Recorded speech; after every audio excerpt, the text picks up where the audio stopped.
Welcome to the 8th episode of Eastern 2010 Recaps from Reality TV Warriors. My name's Michael Harmstone, and joining me as always is a Canadian who knows it's never wise to play alone, Logan Saunders. Good afternoon.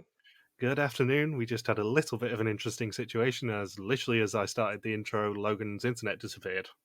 Yeah, when you reboot internet, it's always best to check with everybody else living there first. As my brother said, was someone just using the phone while Logan was trying to use his dial-up internet? Oh, we did have dial-up, but that was 22 years ago, 23 years ago. We gave up dial-up.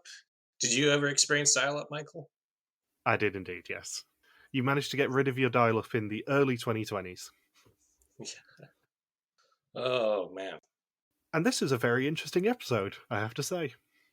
It's funny because it's only a 49-minute episode, which is short by today's Vidum standards, but yet it felt really stretched out in a way. It did. I looked at the clock at one point and when they've got 6 minutes to do an execution. That's not long.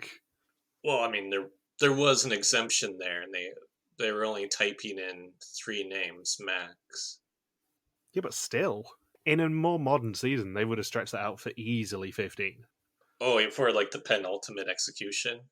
We would have known who each of the final 4 suspected, and then at the execution, Peter Yan would have said something about each of the 4, type in a minimum of 2 or 3 names, of course, because you're not going to type in Sanne's name, I guess. And then after the person goes, then you would hype up the final 3, and then do the preview for the final 3 episode. Yeah. Granted, I guess they didn't do it that way for this episode, not just because of the time constraint, but because they were hyping up the final 3 for quite a while. It's an unusual situation, and it's really tough to not let them pull out of the bag here. I mean, by this episode, everyone is saying who the mole is. I don't think we really need to be that secretive anymore. Yeah. Are we just going to say it? I think 8 episodes into the season, we probably should say that Frits Sissing is the mole. Yeah. But all 3 candidates know who the mole is. They know that each other knows who the mole is. There's always that room of a little bit of doubt that they all express, but they all seem about 96 to 97% certain, and the mole is aware that all 3 know who it is. So in that sense, it's a very fairly unusual situation. It's tough. Do you say, oh, the mole isn't very good then, given that you have an elimination this episode, but yet everyone knows who the mole is?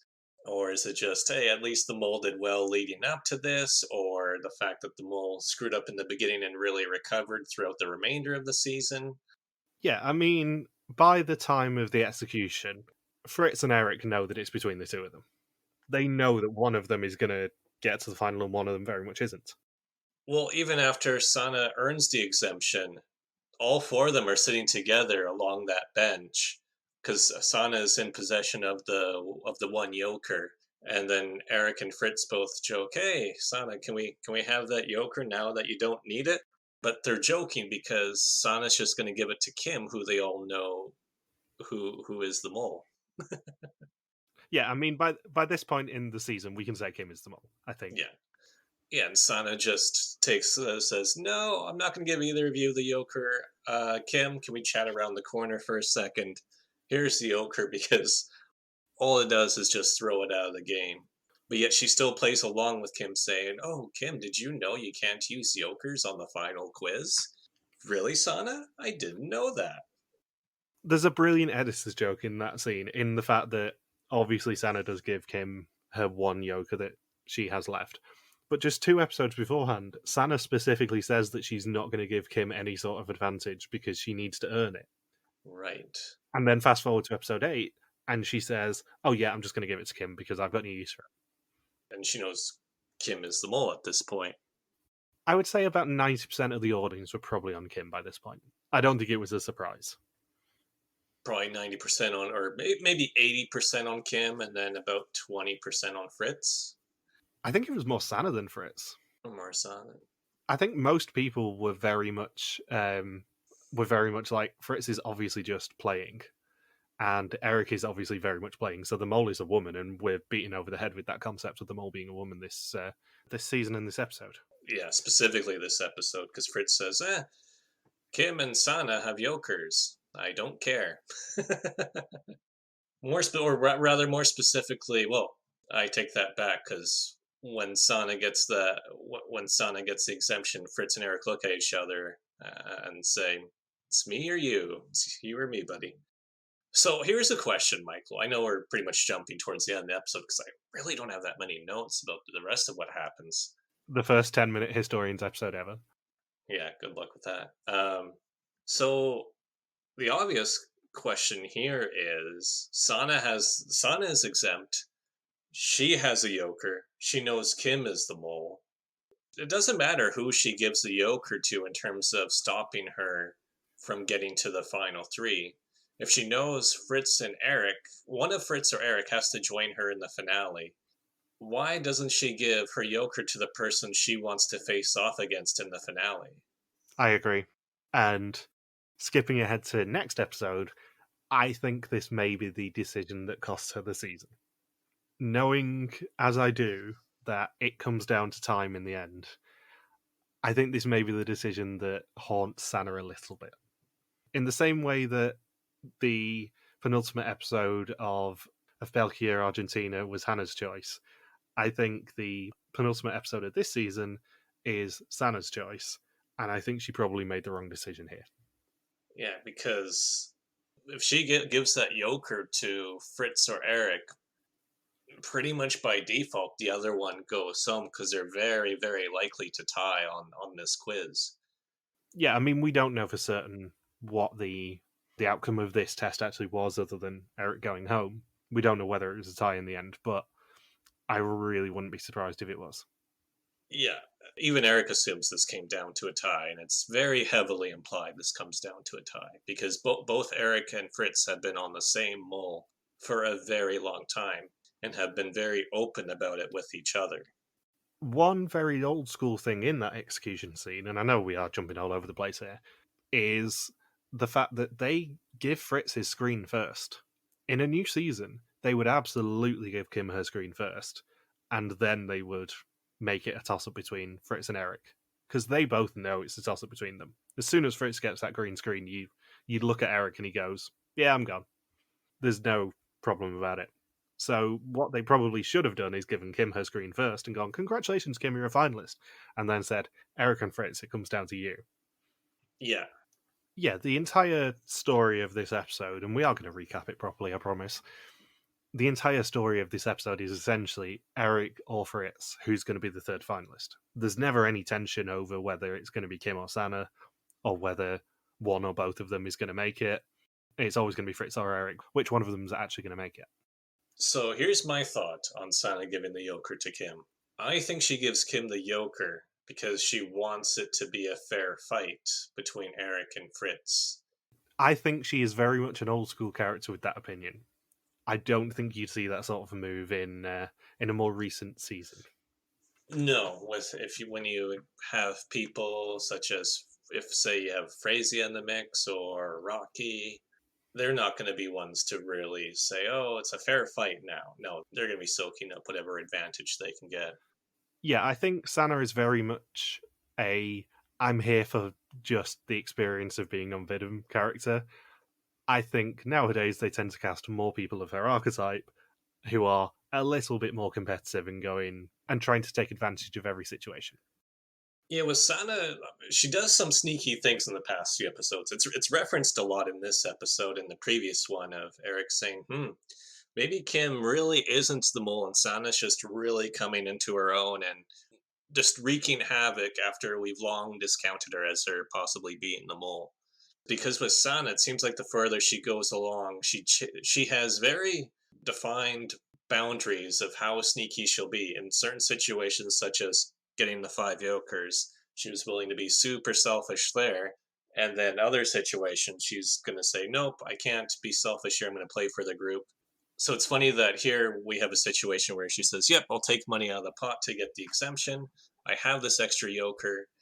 I can influence who I face off against the finale with, and if it's somebody who I think is slow at quizzes, I can win the game.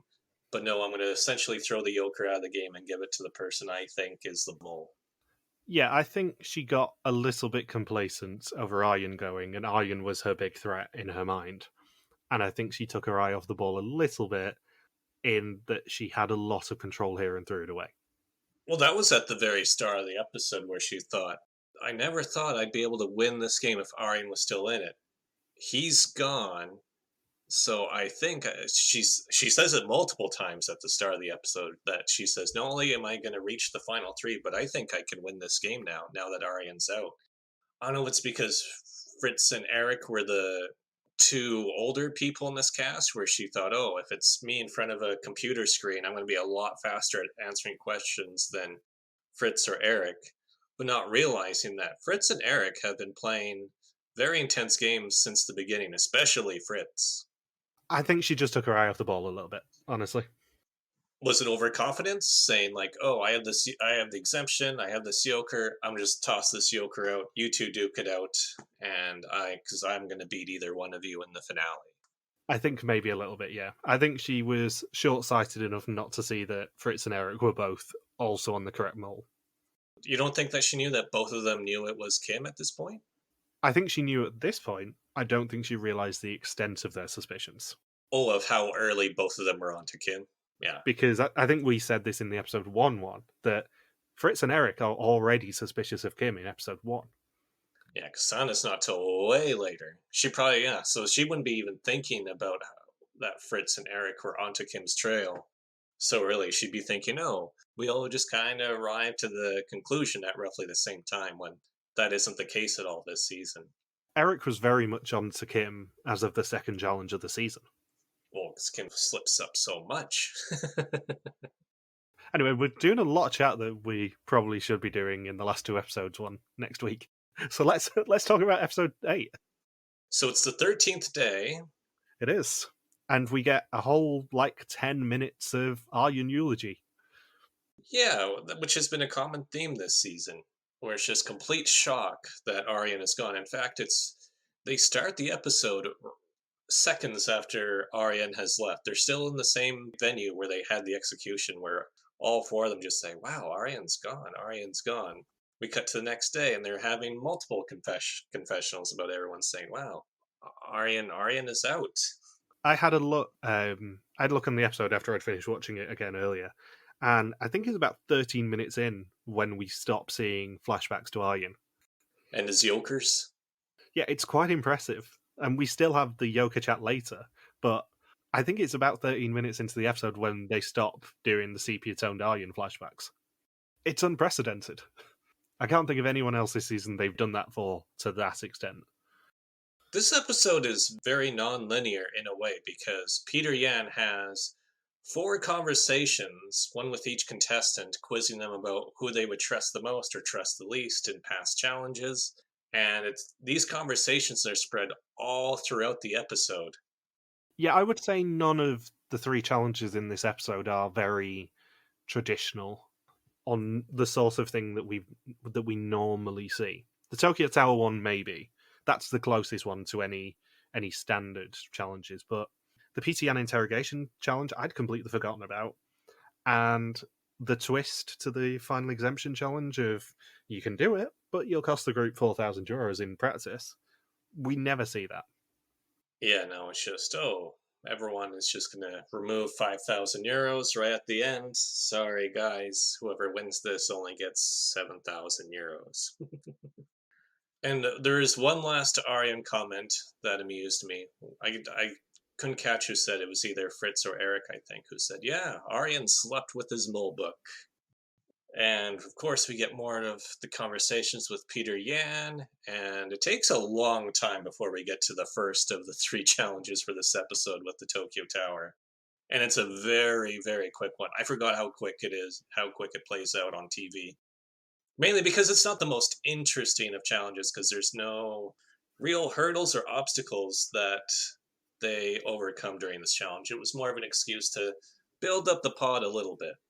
Yeah, none of these 3 challenges are very interesting for us to talk about, so we are going to be skipping through them very quickly. Yeah, they're Tokyo Tower, of course, a massive landmark within Japan or within Tokyo. And the only interesting part of this challenge really is they have to split into two teams. So it's a mini. It's like a miniature version of Amazing Race here. The two pairs are going to be 1,500 meters away from Tokyo Tower in opposite directions, and they can't move more than 2,500 meters total, and they have 1 hour to reach Tokyo Tower.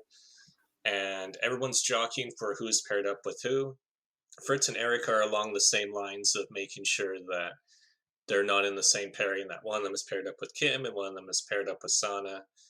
And that's really the only argument that goes on here.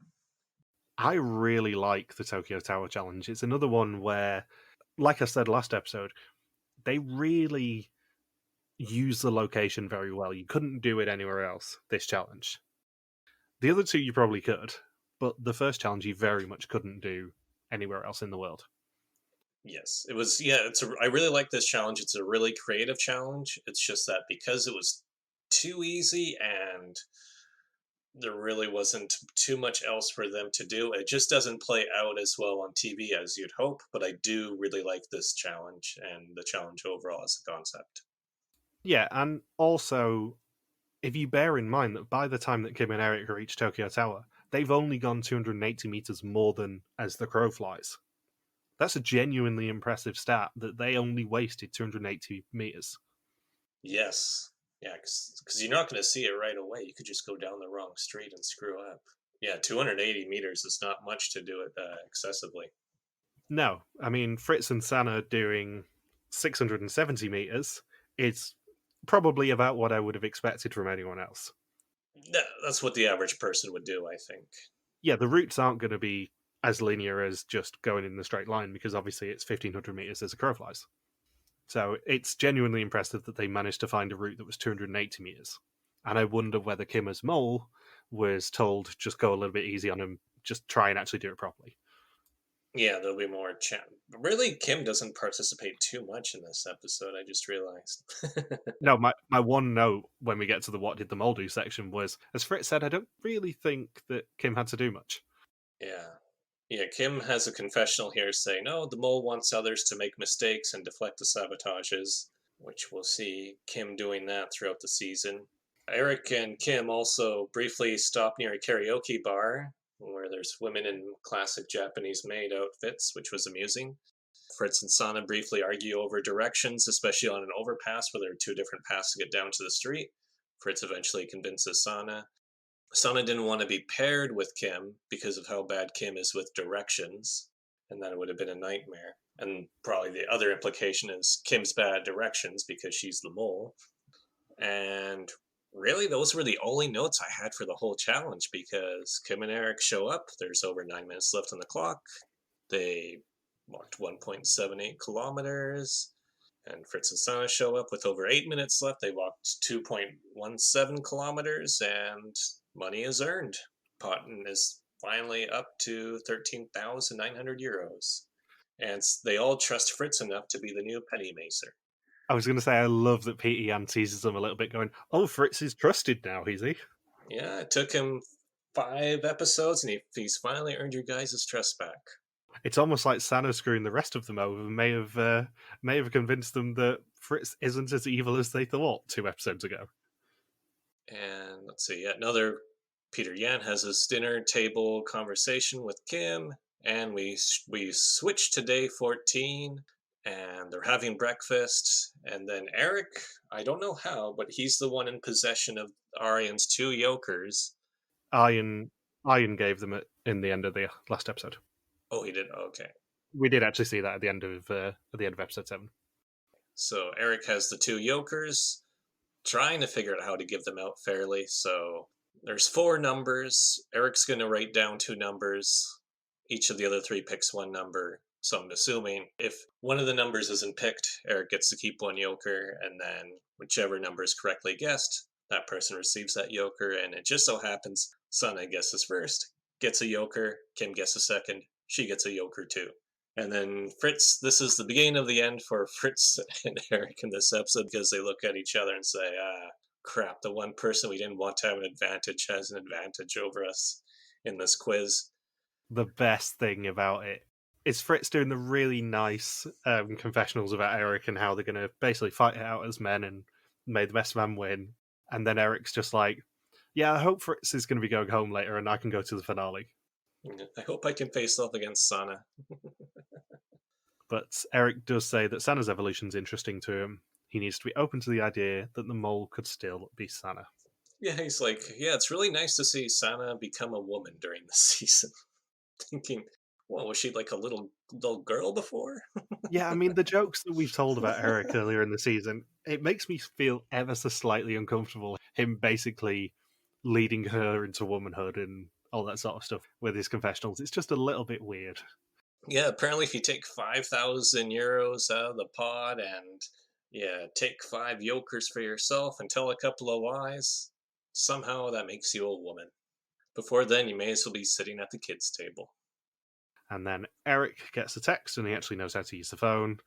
It says, congratulations, you made it to episode 8. And then there is some kanji, which the receptionist tells them is a Japanese idiom meaning 10 people, 10 colours. And then they meet Peter Yan at an abandoned bunker where they can earn the final exemption of the season. And they are given giant carabiners and have to attach themselves to lines spanning the entire building. They have to make their way around to collect little carabiners of the other 3 colours before following the green lines to solve a tangram puzzle and earn the exemption. If people keep the exemption, then €1,000 will be taken out of the pot. If not, then €3,000 will be put into the pot. It's funny because in the American version, it would be, oh, if you keep the exemption, 50,000 comes out of the pot. If you give the exemption back, we'll put in $100,000 into the pot. Yeah, I remember the final dossier challenges of most of the American seasons being like 75 grand if you don't open the dossier. It was 100,000 in the second season. It just blows me away how big the budget was for season 2 of American Mole. Yeah, it's ludicrous. The amount of different places that they went to and the amount of nice hotels they stayed in Switzerland, which is not a cheap place, and then throwing 100 grand at one of the challenges. It's ludicrous. And the annoying thing is, despite this being a very interesting challenge, there isn't a lot to talk about. It's very visual. Yes, because they're all just amazed by that a place like this exists in Japan. In fact, I didn't know a place like that existed in Japan. Gigantic underground pillars in a bunker. And yeah, it's essentially like the classic Survivor challenges. Because I showed Gian and I watched the first 3.5 seasons of Survivor shortly before she passed. And in the first 2 seasons, they had that carabiner challenge. And really, all it is it's just purely visual. You see people run along with the carabiner, hook, hook. Frits gets to the end first, starts working on the tangram puzzle straight out of Survivor Thailand. Erik is second to work on the puzzle. Sanne's third. Kim clearly doesn't care about this challenge. She never shows up, period. Frits calls out he is done. He's wrong. And Sanne is done, and that's the challenge. Fritz calling out that he is done, it's very much a Dan Foley moment because he is not done. That square, as he calls it, which should be a rectangle, is hella wonky, has loads of gaps in it, and is utterly hilarious. And then, yeah, Sanne just does it. It's even funnier because they saw that the solution was supposed to be like a diamond shape. That's the thing. The interesting thing about this challenge is all 4 of them got different tangrams. Oh, they all had different. Oh, that's kind of unfair. Fritz's was a square, Sanne's was a 4-pointed star, Erik's was like 2 of those stars merged together, so it's like 6-pointed star. And I don't know what Kim's was off the top of my head because we didn't need to see it. Yeah, that's not fair because they're not building. They all need to be building the same thing for it to be equal. It's not fair, but it is interesting because it means that nobody can cheat off each other. Yeah, but then that would have been so easy. You just put up dividers. Well, yeah, but where's the fun in that? But yeah, this was an inherently unfair challenge, but I kind of like how charmingly unfair it is. Do you think they were trying to influence the outcome at all in this challenge, or was it randomly distributed the tangram shapes? I think it was probably randomly distributed. Yeah, because I don't think there was really too much. If they knew all three were on to Kim, there's not really too much incentive as to who gets the exemption here to make it for a more interesting finale. Either way, you get an interesting storyline. In fact, if Erik and Frits were in the finale, it would be like the big culminating showdown that they've been hyping up since early on in the season. Yeah, I mean, the hilarious thing is I have seen the reveal of this season already because it was part of the reunion when I was watching it a few weeks ago, and it's so low energy compared to what we're used to now. Oh, in Vondel Park. Yeah, obviously we're used to the Vonderpart ones where 5,000 people shout out "VS Demol," including me in 2019. Have I ever mentioned that I've been to the film finale? I know I don't mention it very often. It's hilariously low energy, even by like closed room reveals. Even like the Albania one was a pretty big reveal, even though there was only a couple of hundred people there. This one is just the winner being told, and then the mole stepping forward, and it's just so low energy. Subdued. Very Japanese. Yeah, it's charming, and we'll get to that next episode. But yeah, it's just so kind of cornily charming how low energy it is. So yeah, Sanne wins the exemption, and she takes the decision that literally everyone would take, which is costing the group €1,000 to make herself safe to the finale. Do you think even if it was 5,000 euros taken out of the pot, she'd still do it? I think she would. Yeah, anyone is going to take the exemption for pretty much any amount of money, I think, there. Because that's the most valuable exemption in the whole game. I think the cutoff point might be. I think you'd have to go above 50% of the pot. Yeah, I think they would have had to offer a lot of money for nobody to have taken that exemption. Yeah, I think you'd have to say either 50% of the pot gets taken out if you keep it, or we increase the pot by 50%. And then we do see Kim and Sanne with the Yoka trade, and Frits and Erik realise how screwed over they are. And Kim gets the Yoka on the proviso that she helps Sanne study for the finale. Can you help give me answers about you to help me win? It's not as stupid as it sounds, because even if she's 100% convinced that it is Kim as she is, if Kim helps her study for Frits and Kim thinks that Sanne suspects Frits, if he's helping her study for Frits, then she knows what answers to avoid. Simple as that. It is actually technically helpful for her, just not in the way that you'd necessarily expect on the surface of it. Yeah, that's a good point.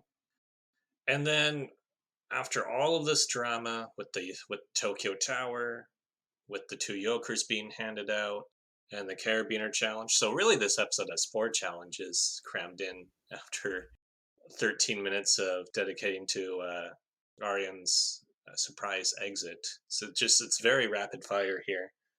And Peter Yan gathers all 4 of them, and those questions being asked throughout the episode was no coincidence, because now 2 of those questions will be asked to the other 3. It's such an odd choice to do it this way and pepper it through the rest of the episode, because we know all 8 answers. We've seen every answer. There were no red herring questions for us here. It was just these 8 answers. And it's just odd that this was the final challenge of the episode, because this has the least amount of stakes. They're not playing for Yokers, they're not playing for a huge amount of money, and they're not playing, of course, for the biggest individual reward of the season, which is the final exemption of the entire game. So this challenge just feels like an afterthought, even though this was the most planned out challenge of the whole episode. And let's be perfectly honest, this challenge was filmed before the other 2. There is no way that they didn't use the rest of day 13 to film this challenge. Yeah, it could have easily been the first one. So the group is asked what Erik would have done at the temple hike. Frits is insistent that he would have taken the Yokers if it was 4 or more. They discuss whether they actually trust Frits now, which, is more proof that this was filmed before the Tokyo Tower challenge, because there's no way in hell that that this actually flies after we've seen that they officially trust him now and go with his choice and earn themselves €250. Do you think that question was the reason that they trusted Frits to become the Pennymeister? I wouldn't be surprised. I think this is, to quote our good friend Anthony Williams, a little bit of monkeying with the timeline. This was filmed before the Tokyo Tower challenge, and the fact that Frits was so gung-ho about earning the money and about telling the truth, as he does here in both of Erik's questions and pushes them the right direction, I think that's what probably made them go, actually, yeah, we'll give Frits another chance. This would have been a great mole tactic, because you're not earning that much money in this challenge, then he could have completely screwed over the group later after becoming Penny Macer. So the next question is who Erik would have trusted least in the Barbara Topito challenge if he was in Barbara's position. Frits cast the casting vote for Sanne and is also correct. The next question is who Frits would have left out of the exemption hunt. They say Sanne and are wrong. He actually picked Erik because he trusts him the most. Eric's like, would you have left me in the park for 2 hours? And then Frits says, I would have left you in the park for 2 hours the same reason I was left in the park for 2 hours. They are then asked who Frits would have betrayed in Holland Village out of the three of them, and they say Kim, but are wrong again. It was Sanne, obviously. And by this point, it is basically an open secret that everyone suspects Kim, and that everyone is going gung-ho on Kim. Everyone knows that nobody trusts Kim, really. Yeah. Kim is next, and she's asked who she would have given her yokers to if she was eliminated instead of Arjen, which, as we know, is a moot point. They say Sanne and are correct. They suspect Kim wouldn't have spent the night in the forest, but they're wrong. Sanne's then asked who she would have invited to dinner, and they quickly say Kim. And the final question is who she would have paired up with in the exemption hunt challenge. They suspect Kim, but are wrong, meaning they earn 1,000 of 2,000 euros for the challenge, 2,500 of 7,500 for the episode, and 13,900 of 61,200 for the season so far. 61,200. I thought there was that one challenge that was worth 500,000. Yeah, but you know as well as I do, if you cast your mind back to like 6 weeks ago when we recorded that episode, we both picked an arbitrary amount, and I think we settled on 3,000. So that is the amount we're actually doing. Out of a possible, we're not saying it was likely, a possible 500,000 euros. And bankrupt Avro. I believe it was actually 560,000 songs, so it was 5.6 million or something ridiculous. And then everyone openly talks about Kim being the mole. Sanne hopes Frits goes just so they're guaranteed to win the 3,000 euros from the wrong guess from Angela and Carol. And then it's time for the test. One thing I need to note is that right after that final challenge ends, they play the music from season 1 of 24. It's the theme they use for the bad guys, the Drazen family. And they mix in other music from the 24 soundtrack as well during that whole scene leading up to the quiz. But it's a very, very distinct soundtrack. And I'm thinking, season 1 of 24 was in 2001 or 2002, and Vidum Japan was 2010. Because by this point, all of 24 would have been over. The first 8 seasons, I should say. The original 8 would have all been done by this point. So why'd they pick a random 24 soundtrack from the very first season? They have some weird musical choices this season because at the start of the season we have a lot of the Apprentice soundtrack as well. And it's the Apprentice UK version from, well, that started in about 2005.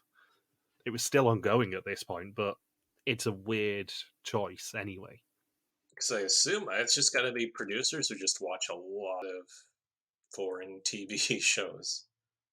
So it is time for the test. 20 questions about the identity and actions of the mole. Whoever knows least goes home, except for the mole, who can never go home. Sanne has the exemption for the finale, so doesn't have to sit the test. Erik says if Frits is the mole, then he deserves all the acting awards possible. He absolutely cannot be the mole, which just leaves the women. Frits says the mole won a yoker, so is female. Kim plays both of her yokers and says maybe the yokers can help her win the game. Sanne is suspicious to her as she's good at puzzles, but is also a bit chaotic. It went far too smoothly for her in that challenge, and it could have been because she was told the solution, as the mole. PTN then greets them and says one of them is about to leave. It won't be Sanne because her exemption that cost 1,000 euros has sent her to the finale already. Frits gets a green screen, and Erik looks heartbroken. He says to Peter Jan he knows what the screen will be, and his screen is red, sending him home. Yeah, as soon as Frits is safe, he really celebrates as if he's won the whole damn season. And then Erik says, I know what it'll be. You don't even have to type it in. I'll just go. They don't even focus on Frits when he gets a green screen. They focus on Erik, because everyone knows what's about to happen. And Erik gives his phone to Kim. Did he want to give the mole phone to the mole? Well, there's a sneaky thing here, because he does say that he's going to give the mole phone to Kim, but he emphasizes the word mole, and he's like, I know it's you.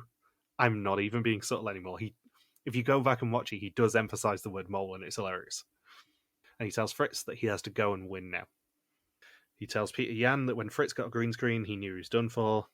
He's still not 100% certain that his suspicion is correct, though. Frits says that Erik really wanted to be the mole, and he would have been a good one.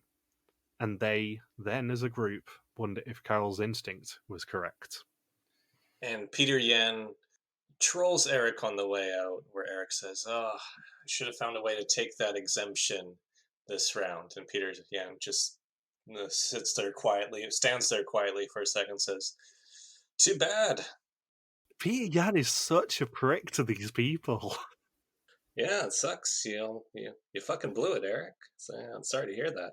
He's been with them for 2 weeks at this point, and he just can't help himself but troll them ever so slightly on the way out. Too bad. Yeah, sorry, Erik. Yeah, you did blow it. You fucked up. You fucked up, Erik. Now get in the cab and go.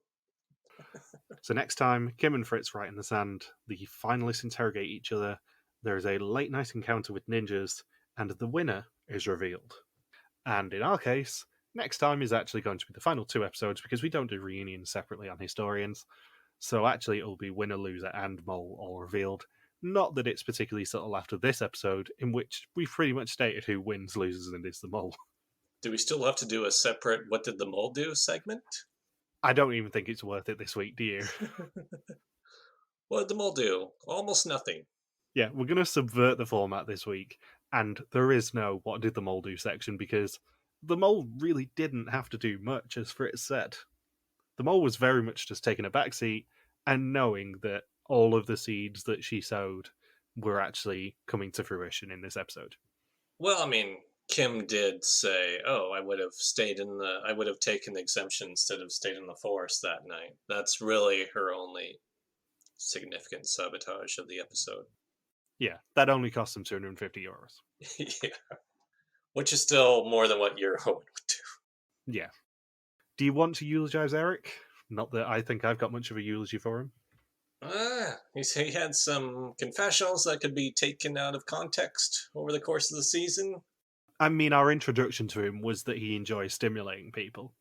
And coupled with all the ever so slightly seedy things that he said about Sanne in the past 2 weeks, I'm not going to comment.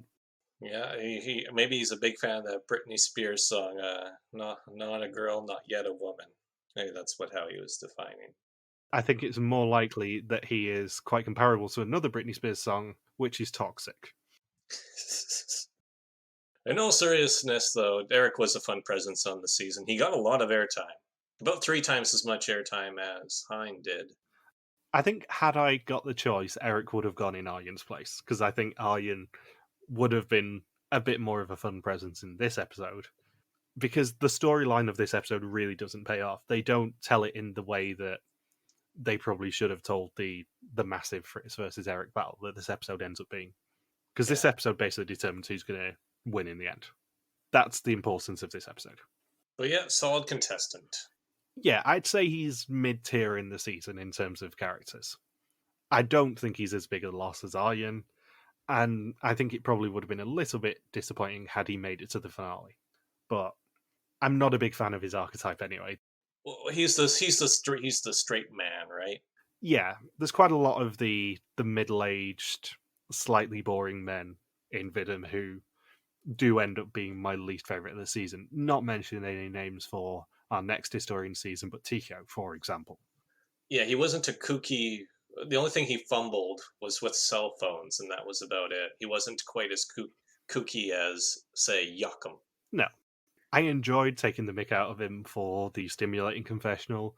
I enjoyed his lack of ability with the mobile phone. But other than that, I'm not sure it's a huge loss to the season. Anything else you want to say about this episode? Nope. I genuinely did think your internet had just cut out then. Can you imagine? You were silent for just a fraction of a second too long. So in that case, thank you for listening to our Vista Mall 2010 recap. We'll be back next week to conclude the hunt for the Old Mall in Japan as we cover both the finale and reunion episodes. Don't forget you can contact us on Twitter, Facebook, YouTube, or Instagram where we are RTV Warriors, or you can email us on contact at rtvwarriors.com. Logan's on Twitter at Logsofquacky and I'm MJ Helmstone. You can also support us on Patreon at patreon.com/rtvwarriors. Thank you as always to Marika for the subtitles. We'll see you next week. Peace out and just chill till the next flavoring.